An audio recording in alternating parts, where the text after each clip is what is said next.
Hello, I'm Natasha. Welcome back to my channel. And sadly, the constant grey skies in the UK are a reflection of the grey, depressing mood that we have here. And today I want to talk about a recent article which appeared in the British press in the Daily Mail relating to the drug trade in the UK. It really is a shocking article which reflects the general state of the UK.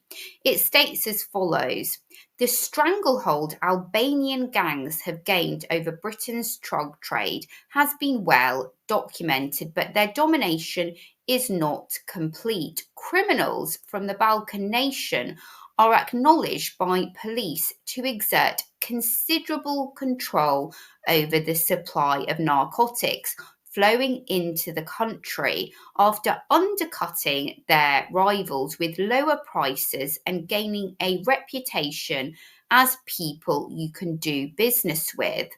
But rival groups continue to exert influence over specific markets and territories, ranging from Pakistani heroin traffickers in Birmingham and Turkish cocaine peddlers in North London to the old school mob bosses of Glasgow.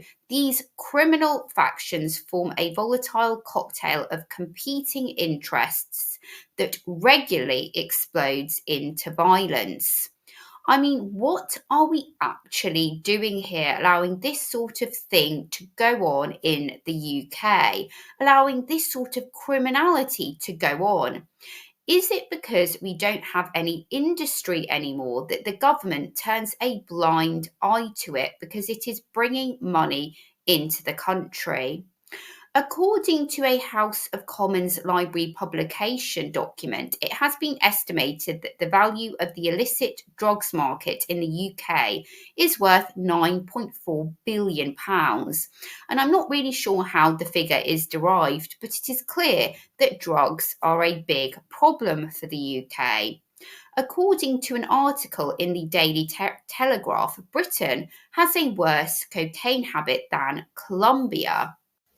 I personally wonder whether the issue for the UK is that actually we don't have a long term plan for our economy. Our economy is reliant on the service sector centred around London, but we don't have any proper industries to and employ people, skill people, and get people working.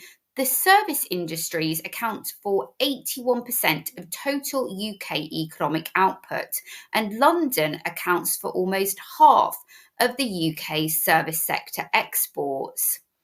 Does this mean that we are now relying on the increase of vape shops, Turkish barbers, and drugs for generating money for the country? Between 2017 and 2020, the number of vape shops in the United Kingdom has increased from 2,280 to close to 3,650, approximately a 61% increase. Last year, 675 new barber salons opened, ranking the business as the fastest growing independent sector. The broader issue is that we don't have any long-term plans for growth. Successive governments have sold off British industry. They continue to sell off British companies, often to an obscure private equity group, and the money goes abroad. These industries are not replaced with anything tangible. A prime example of this is the UK relaunching the construction of mini nuclear power stations. Now, I agree that this most definitely needed to be done. The UK was the first country in the world to develop a nuclear reactor. But what is not made clear is that the last time a nuclear power station was built was back in 1995. In 1996, the UK's 8 most advanced nuclear plants were privatised as British Energy, raising £2.1 billion. British Energy was the UK's largest electricity generation company by volume before being taken over by EDF, a French company, in 2009. And this is what I mean by the failure of the government to make long term plans for the future of the economy and really assess the impact of selling off valuable British assets, which means that it loses the skills in the sector too.